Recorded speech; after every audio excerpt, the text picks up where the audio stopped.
Hello everyone, welcome back to our channel. So present trend అవుతున్న news, NTA చేసిన మరొక mistake. ఒక్కొక్క mistake అనేది రోజు రోజుకి బయటపడుతూనే ఉంది. సో అందులో బిగ్గెస్ట్ మిస్టేక్ మనం ఫస్ట్ నుంచి మాట్లాడుతుంది grace marks. So video last దాకా చూసినా చూడకపోయినా నా వర్షన్ చెప్తున్నాను, గ్రేస్ మార్క్స్ యాడ్ చేయడం అనేది ఖచ్చితంగా అన్యాయం. ప్రజెంట్ ట్రెండ్ అవుతున్న న్యూస్ ఏంటంటే, ఎవరైతే ఎన్టీఏ వాళ్ళు సో మనకు ఈ కోర్టు కేసు ప్రకారం, సుప్రీం కోర్టు ఆర్డర్ ప్రకారం గ్రేస్ మార్క్స్ యాడ్ చేసామని ఇచ్చారో ఇది ఒక బ్లెండర్ మిస్టేక్ అని ప్రజెంట్ ట్రెండ్ అవుతా ఉంది.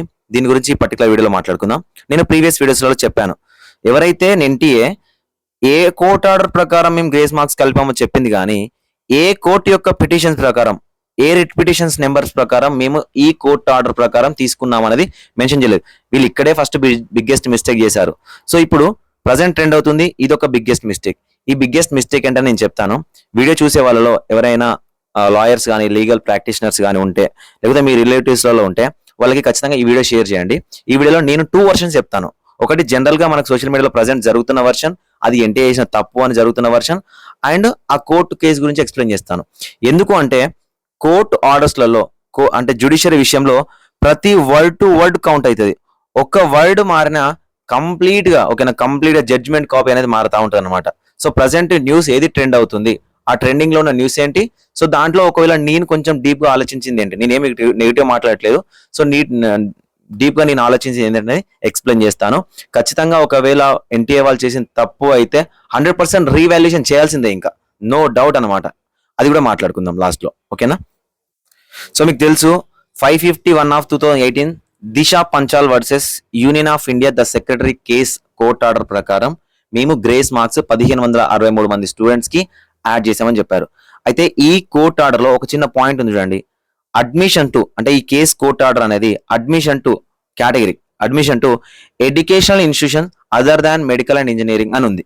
ప్రజెంట్ ఇది ట్రెండ్ అవుతుంది. ఏం ట్రెండ్ అవుతుందంటే, ఈ కోర్టు కేసు అనేది educational institutions medical and engineering, NEET అనేది మెడికల్లోకి వస్తుంది కాబట్టి, సో ఈ కోర్ట్ ఆర్డర్ అనేది 551/2018 ఏదైతే ఉందో ఇది మనకు 2024 నీట్ యూజీ విషయంలో గ్రేస్ మార్క్స్ యాడ్ చేసే విషయంలో అప్లికేబుల్ కాదు. కాబట్టి ఎన్టీఏ వాళ్ళు యూజ్ చేశారు కాబట్టి దీన్ని అప్లై చేయకూడదు. సో ఇది విరుద్ధం, ఓకేనా. దీన్ని అప్లికేబుల్ చేయకూడదు, వాళ్ళు తప్పు చేశారు అనేది జరుగుతుంది. నిజానికి ఒకవేళ ఈ కోర్ట్ ఆర్డర్ అనేది మెడికల్ అండ్ ఇంజనీరింగ్ వాళ్ళకి పనిచేయదు అంటే కన్ఫామ్ గా గ్రేస్ మార్క్స్ అనేవి యాడ్ చేయకూడదు. ఫస్ట్ నా వర్షన్ చెప్పాను చూడండి, గ్రేస్ మార్క్స్ యాడ్ చేయడమే తప్పు, ఓకేనా. సో ఈ కోర్ట్ ఆర్డర్ ప్రకారం ఈ కోర్టులో ఉన్నది, ఇది ఆర్డర్ కాదు. ఫస్ట్ ఆఫ్ ఆల్ ఇది కోర్టు ఆర్డర్ కాదు, కాకపోతే ప్రజెంట్ వైరల్ అవుతున్న దాని ప్రకారం మెడికల్ అండ్ ఇంజనీరింగ్ వాటికి ఏదైతే ఉందో ఇది అప్లికేబుల్ కాదని చెప్తా ఉన్నారు. సో ఒకవేళ వాళ్ళు చెప్పేది అందరూ నిజం అయితే, నిజానికి 551/2018 ప్రకారం గ్రేస్ మార్క్స్ అనేవి యాడ్ చేయకూడదు. వాళ్ళకు గ్రేస్ మార్క్స్ అనేవి యాడ్ చేయకూడదు కాబట్టి సో మళ్ళీ రీవాల్యుయేషన్ అనేది చేయాల్సిందే, మళ్ళీ రిజల్ట్ అనేది ఇవ్వాల్సిందే. సో ఇక కొంతమంది అంటారు కదా, నువ్వేంట్రా బాయ్ ఫస్ట్ నుంచి రీవాల్యుయేషన్ గురించి మాట్లాడుతున్నావు, రీనీట్ గురించి మాట్లాడంటే, రీనీట్ అనేది ఎవరి చేతిలో ఉండదండి. అది గవర్నమెంట్ డెసిషనా, ఎన్టీఏ డెసిషనా, లేదా కోర్ట్ ఆర్డరా, అవన్నీ మనం తర్వాత వచ్చే దాంట్లో మాట్లాడుకుందాం. మీకు ఎంతవరకు తెలుసో దాంట్లో కూడా నాకు కూడా అంతవరకు తెలుసు. సో మేము ఏమైనా మాట్లాడాలంటే ప్రూఫ్స్ కావాలి కాబట్టి, సో ఈ గ్రేస్ మార్క్స్ విషయంలో ప్రూఫ్ ఉంది కాబట్టి మాట్లాడుతా ఉన్నాం, ఓకేనా. సో ఇక్కడ admission to education institutions other than medical and engineering ఉంది కాబట్టి ఇవి మెడికల్ అండ్ ఇంజనీరింగ్ కి పని చేయదు అనేది మనం మాట్లాడుకుంటున్నాం. ప్రజెంట్ న్యూస్ వైరల్ అవుతుంది. సో గ్రేస్ మార్క్స్ యాడ్ చేయకపోవడం, ఒకవేళ ఇది సక్సెస్ అయ్యి గ్రేస్ మార్క్స్ యాడ్ చేయకపోవడం కూడా చాలా మంచిది, యాడ్ చేయకూడదు కూడా. అయితే కొంచెం డీప్ గా మాట్లాడుకుందాం దీని గురించి. డీప్ గా ఏం మాట్లాడుకుందాం అంటే, ఇది కోర్ట్ ఆర్డర్ లో లేదు. ఫర్ ఎగ్జాంపుల్ కోర్ట్ ఆర్డర్ లో లేదు, ఓకేనా. కేటగిరీ, ఓకేనా. కేటగిరీ ఫస్ట్ ఆఫ్ ఆల్ నువ్వు ఏ కేటగిరీ అని మనం అడిగినప్పుడు నేను ఏనా బీనా సీనా అనే కేటగిరీ చెప్తాను చూసావా, అలా ఇది కేటగిరీ. సో ఈ కోర్ట్ ఆర్డర్ దీనికి సంబంధించింది, క్లాట్ ఎగ్జామినేషన్ సంబంధించింది, ఓకేనా. క్లాట్ ఎగ్జామినేషన్ సంబంధించిన కోర్ట్ ఆర్డర్. మీరు చూడండి, ఇండియాలో ఇంజనీరింగ్ అండ్ మెడికల్ అనేది చాలా పెద్ద వ్యవస్థలు. హయ్యర్ ఎడ్యుకేషన్ లో ఇంజనీరింగ్ తో అండ్ మెడికల్ తో మూవ్ చేసే కోర్టు కేసులు చాలా ఉంటాయి.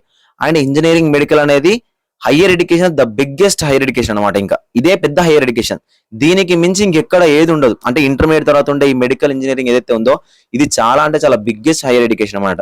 అంటే ప్రతి కేసు హైయర్ ఎడ్యుకేషన్ కేసు ని మెడికల్ అండ్ ఇంజనీరింగ్ తోనే లింక్ చేస్తారు.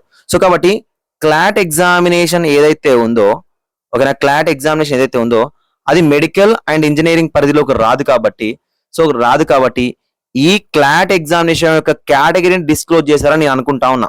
ఓకేనా, నేను క్లాట్ ఎగ్జామినేషన్ యొక్క కేటగిరీని డిస్క్లోజ్ చేశారనుకుంటున్నా. Admission to educational institutions other than medical and engineering. ఓకేనా, సో మెడికల్ అండ్ ఇంజనీరింగ్ సంబంధించింది కాదు క్లాట్ ఎగ్జామినేషన్ అని చెప్పారేమో ఇక్కడ కేటగిరీ అని అనుకుంటున్నా. ఎందుకంటే ఇక్కడ కోర్ట్ ఆర్డర్లో, సో ఈ కోర్ట్ ఆర్డర్ అనేది మెడికల్ అండ్ ఇంజనీరింగ్ వాళ్ళకి నాట్ వ్యాలిడ్, అంటే నా యూస్ఫుల్ అవ్వదు, దీన్ని అప్లికేబుల్ చేయొద్దు. This court order is not applicable to medical and engineering institutions అని ఇచ్చుంటే నిజానికి మనం వాదించేది కూడా కరెక్ట్ అయ్యి ఉంటుంది. ఓకేనా, నేను వాళ్ళకి సపోర్ట్ గా మాట్లాడుతాను, మీకు జస్ట్ ఈ కోర్ట్ ఆర్డర్ ఎక్స్ప్లెయిన్ చేస్తా ఉన్నాను. సో ఇక్కడ ఇది కేటగిరీ అండి. ఇక్కడ కేటగిరీ, పిటిషన్స్, రెస్పాండెంట్ ఎవరైనా ఇస్తారు కదా, దాంట్లో కేటగిరీ మెన్షన్ చేసేటప్పుడు, ఓకేనా, కేటగిరీ మెన్షన్ చేసేటప్పుడు మనం పిటిషన్ చేసేటప్పుడు ఈ కేటగిరీ క్లాట్ ఎగ్జామినేషన్ యొక్క కేటగిరీ ఏదైతే ఉందో ఇది ఎంటర్ చేసి ఉంటారు, ఇది మెన్షన్ చేసి ఉంటారు. ఓకేనా, మెడికల్ అండ్ ఇంజనీరింగ్ సంబంధించినది కాదు. ఈ ఎడ్యుకేషన్, హైయర్ ఎడ్యుకేషన్ అనేది మెడికల్ అండ్ ఇంజనీరింగ్ సంబంధించి అది క్లాట్ ఎగ్జామినేషన్ మెన్షన్ చేయకుండా other than admission to education institutions other than medical and engineering అని మెన్షన్ చేశారేమో నేను అనుకుంటున్నా. మరీ అంత నాలెడ్జ్ నాకు జ్యుడిషియరీ మీద లేదు, లీగల్ సెల్ మీద లేదు. మీలో ఎవరైనా లాయర్స్ ఈ వీడియో కనుక చూస్తుంటే నేను చెప్పింది కరెక్టా కాదా అని చెప్పండి. లేదు అంటే ఓవరాల్ గా సోషల్ మీడియా జరిగేది దానికే సపోర్ట్, అంటే నాకేం తెలియదు, నేను 2 వర్షం చెప్పాను అంతే. ఓకేనా, సో అది మీకు నచ్చితే ఓకే. మీలో ఎవరైనా ఎడ్యుకేషన్ మీకు లా ప్రాక్టీస్ చేసే వాళ్ళు కానీ లాయర్స్ కానీ అంటే వాళ్ళకి ఈ వీడియో షేర్ చేసి అడగడానికి ట్రై చేయండి. సో మనం చూద్దాం తర్వాత. అండ్ ఆల్రెడీ కోర్టు కేసు అనేది కలకత్తా కోర్టులో ఉంది. సో అక్కడ నుంచి మనకు రిప్లై వస్తుంది. చాలా వరకు తెలంగాణ, ఆంధ్రప్రదేశ్ నుంచి కానీ ఆల్ ఓవర్ ఇండియా బయట కానీ ఇంకా రిట్ పిటిషన్ అనేది ఫైల్ అవుతూనే ఉంటాయి.